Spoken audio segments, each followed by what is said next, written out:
Kuitwa kwa Samueli mwana wa Eluka kulitokana na mama yake. Kuitwa kwa Samueli mwana wa Eluka kulitokana na mama yake. Kuitwa kwa Samueli mwana wa Eluka kulitokana na mama yake. Kuitwa kwa Samueli mwana wa Eluka kulitokana. Kuitwa kwa Samueli mwana wa Eluka kulitokana na mama yake. Kuitwa kwa Samueli mwana wa Eluka kulitokana na mama yake. Mama alipanda Shilo ili aombe Mungu ampe. Mama alipanda Shilo ili aombe Mungu ampe. Mama alipanda Shilo ili aombe Mungu ampe. Mama alipanda Shilo ili aombe Mungu ampe mtoto. Mama alipanda Shilo ili aombe Mungu ampe mtoto. Maombi ya imani, maombi Mungu anayajibu. Maombi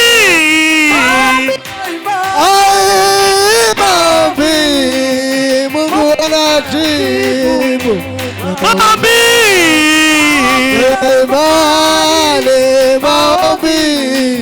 Mungu anajibu. Sikia. Maombi. Baba Mungu tengeneza njia. Baba Mungu tengeneza njia. Haleluya.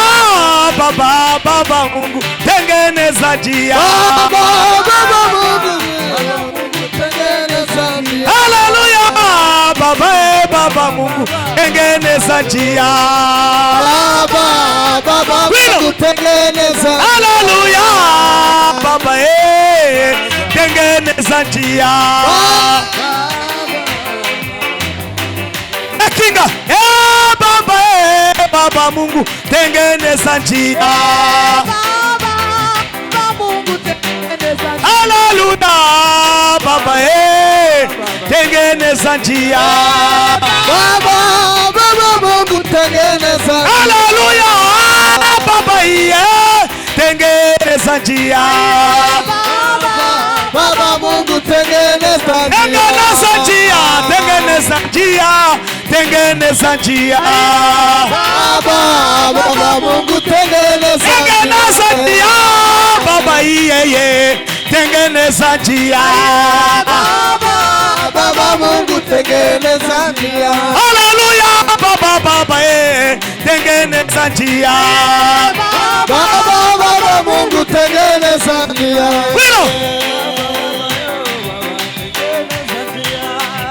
Bitazibagirana.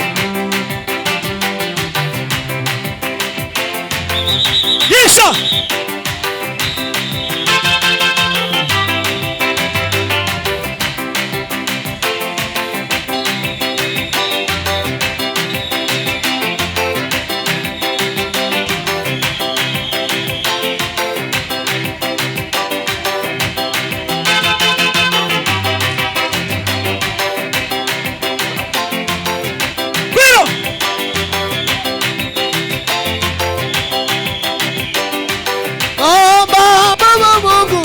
Tengeneza njia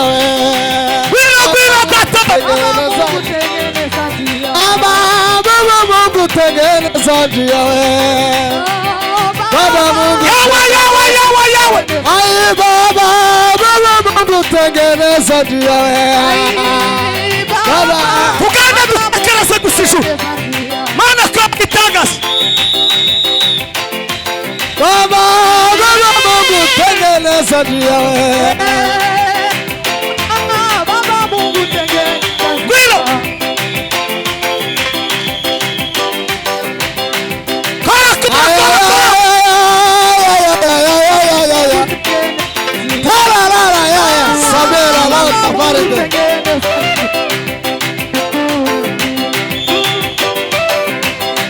abarwayi muze,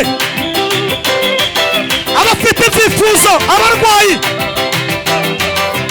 bima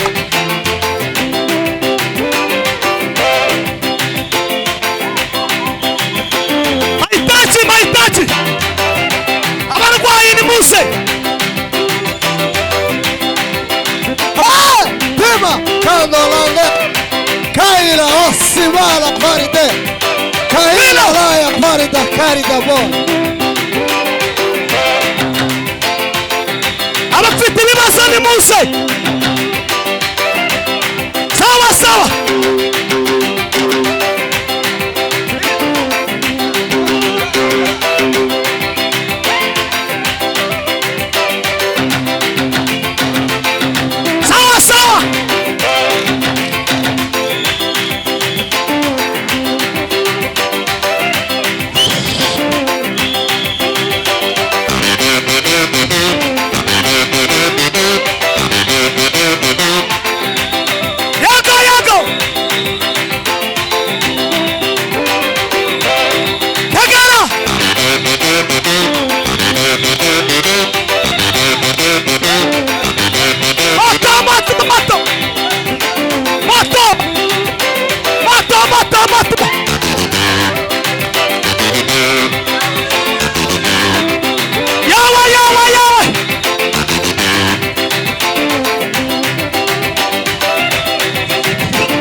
Okesila kotala Deiza la mate Disaosication Perisation de visa la Colombie Tikisi la nganda Kisa Tangazo la amani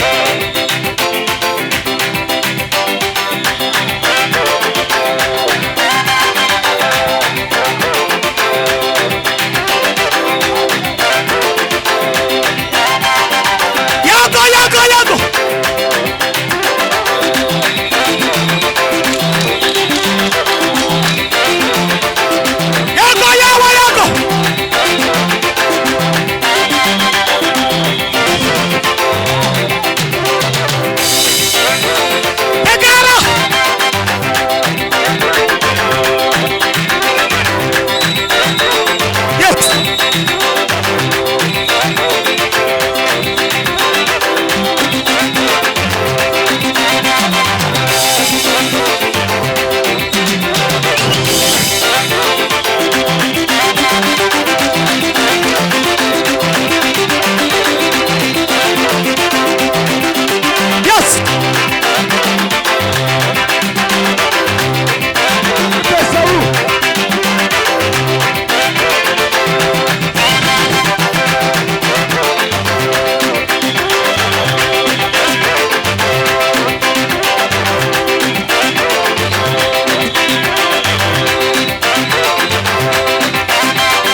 Haleluya. Ibiganza zamu.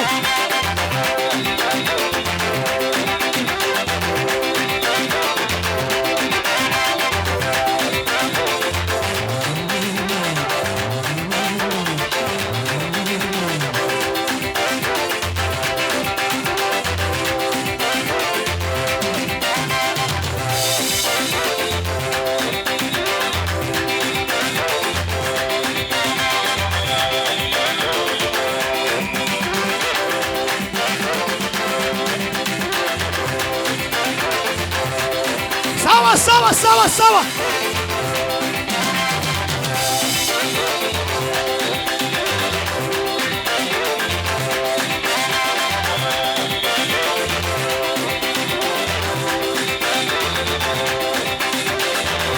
Sawa, sawa, sawa.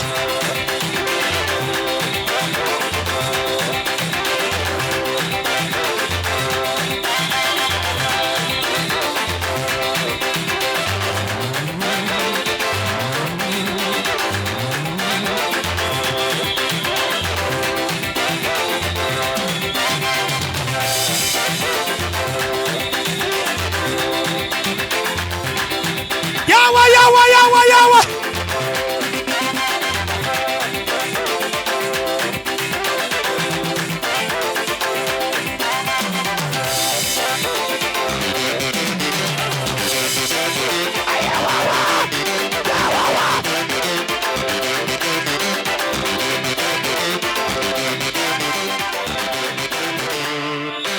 Nimuzamure umuntu wese ufite icyifuzo. Mwebwe muri ahangaha kera twabasengeye, nimushake musubire mu bibanza byanyu. Abandi muri iyo ngiyo mwese ufite icyifuzo, ukeneye viza gusanga umuryango, rangira sika. Mana mu izina rya Yesu. Kuva iyi saha ndategetse ngo ukuboko k'Uwiteka Imana. Mu izina rya Yesu. Ugere ku bwoko bwawe. Abadukurikiranye online, abafite ibibazo, abagize ibitero, ibintu bakorera ntibihagarare, bigakomeza bigenda uko ayisika telarima pandaya sika shode pasi. Kuva uyu munsi wa none turategetse abagwajije, abari Rwakarede, abari mu bitaro, abari muri Amerika, abari Australia, abari muri Congo, abari mu Buhinde, abari muri Korea y'Epfo, abari South Africa, abari hirya no hino, ukuboko k'Uwiteka Imana data kubagereho. Abacuruzi turabasengeye, abadandaza, abafite amakampuni, aborozi, abahinzi, aba bose turabasengeye ngo ukuboko k'Uwiteka kugere ku buzima bwabo. Turagushimiye kuko utabaye mu izina rya Kristo, amen. Subizamo, hanyuma umuyobozi wa gahunda arahita afata. Subizamo. Rekura papa. Yute.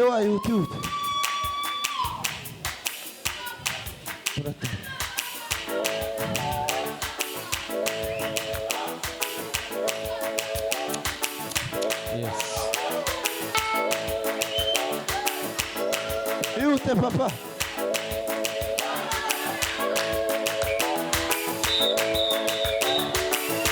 Sonorisation papa. Fata touche moi papa, fata sonorisation neza papa.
asante neza papa.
Bwana sifiwe. Haleluya.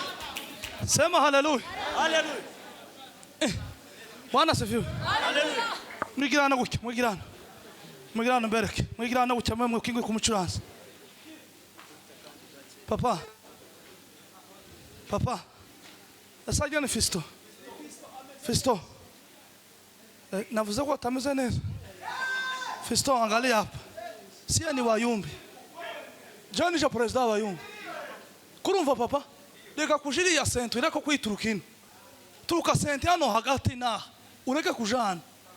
Urumva? Nurangiza uturanga ibintu by'Abayumbe bya saa 10. Ibintu bya saa 10 papa. Numara ufate tushime. Twembwe dukunda ibintu bimeze neza. Nurangiza twumva ukunda ibintu bigenda. None ugira ngo ugahindura tubafataye tureke. Sema amen. Na tena uko mugeni. Ele? Combien? Umuntu ufite plaque ya V999 A aje gutanga izina. Nurangiza papa. Sasa usureba nubona abantu Abayumbe bakuru bahagaze inyuma. Usubibwiriza ikintu ukora kugira ngo baze imbere. Mwose uyu mwana sinkuganze papa turavukana nawe. Uyu mwana ntaramenya sento kuntu zivuga nuko itazivuga. nangaza nagira ngo we wamumva nkaho wakoze wowe reba abayumbe bakuru reka ibintu kwa dukora nuranze ucurange neza so tureka fanatisme tukubita umukunga mureke kuduhindagura kabantu curanga twumve saa turanga tutaduheza umangarikizi curange tushe abayumbe papa y'abayumba pana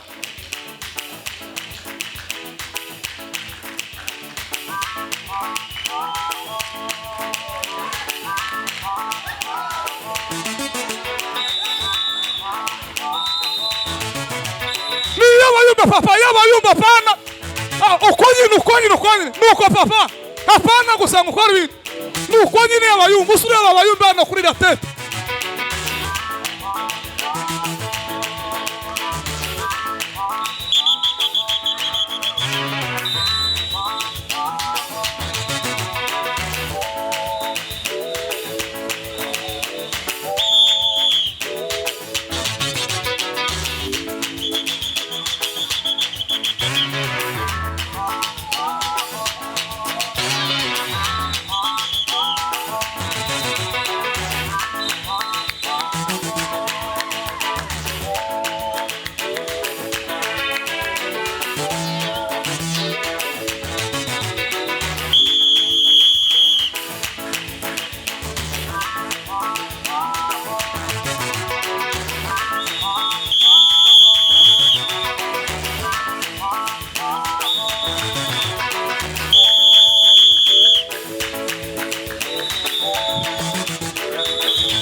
Bwana asifiwe. Mwicare gato. Asigare muhora na pasiteri. Na pasiteri Bitagara. Mwicare gato. Tungana ari. Patiri Musa, mwicare abandi. Fatane. Mwicare. Mwicare mbereke. Mwicare. Bwana asifiwe. Bwana asifiwe. Bwana asifiwe. Bwana asifiwe. Ntabwo twishe porogaramu abandi batarakora, ariko nderetswe tugiye gukora gahunda imwe turangiza twicara, kandi ngiye gukora ikosa mu mbabarire. Sabune turabana kuri kadeza, kandi nonke kwerekwa neza zagera ngo sabona ankorera ku mujyi. None turetswe tugiye guhamagara pepu neza riri kavumu rize hano. None sabune papa Fisto ntabwo ngupinze papa, I love you, nidusohoka ndaguhobera ndakusha uje kuryama iwanje kameme ubona umugore n'abana urasusubireho. Ariko sabune hari ukuntu zangirira nga tukamo dushamburi kwinanoma. Uyu mwana ufite ibisuko imnako imisatsi, sana intebe yawe, sana iyo ntebe yawe wicayeho, uzane na telefone yawe tuyisige. Uyu mwana tugiye kumusengera. Haleluya. Numara DJ wavuye muri uvuye Dubai, winjira muri kabine ugumunde gitaramo ntishorara kapa hantu bangana uryango. Kandi abana protocol y'abana batambuka mubazibiri mufunga ino nzira abana ntitusimba pinze naje ndabafite. Ariko maze mureke abantu bakuru tudumiye ture kundu twokorana dutsuritane bukeye. Sema haleluya. Na madamu mutambuka ntaki, ariko umwana ungana na Charite wanje twafashwe tugiye guhamagara amapepu no gukandagira ikigeretseho. Umuntu wawuzina na Sheneti kuri podium Sheneti uzure busha mu gitaramo kure mu Sheneti banzu ibiki mu Igisirimba ntiyazaje Sheneti nije president Abayumbe. Hari ibintu bigize Igisirimba cya saa 10 Sheneti tiziza musibiza abadamu umuntu w'umuhungu wo kwitera urucyanga kubitamo ukuboko no gucijose. Kandi sinyipinze ngo ni nziza machara nije wayimwambitse machara riye nije wayimwambitse ndavuga ati macha uraberewe kuba uri smart ni sawa. Ariko Sheneti mu gitaramo saa 10 tiyokora kameme entre nous murukerera encore mwanza mureke tubanza dukorane twebwe abantu bantu sizana n'abandi baza kwitokeza. Gwino papa muze veko wamwitabi papa gwino abandi abarazwa mutambuke nuko umwana wanyu barawubaheza. Ariko sinje ubimwe niturangiza duhudumiye bukeye dukorane udusitane tubwire Imana ukuntu ibintu bimeze. Sema amen. Jewe naje none reve ndavuga ngo sinose bigiterane ndaza kugushigikira banshize kuri afishe simbesha sindaryama sindaruhuka naraye ngenda buracanirwa ngenda buri bidagaraje kuntega umuryi no wangaburiye turaganira tuza mu gitaramo uko abana ntibarambona sindagera mu rugo. Ndavuga ngo sinobesha ino joro ejo uri umpamagara urambura na gatatu sinari impari sinanzo kwitaba narantu atarama connection wihangane nta mutima ndihanye umbabarire.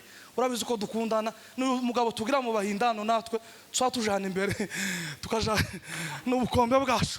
Ariko siko bimeze ni mu mwuka. None gatukiye gudumiye kandi dudumiye ntandirimbo sabu curange senti iwacu ikabera apana senti yo mu mitamba cyangwa ikabera ijyo kwa Mariam. Niturangiza dudumiye neza akanya gato niturangiza tugupase amazi uri umushitsi ndakwitaho uruhunge Fostariye yakifuta umushaki yari hari umuryango ducurangiye nawe umushaki yarasa curanga sasa bidagara namusuke ari ngwino papa ngwino kubita magadiri mwana bidagara maze twatake ibintu.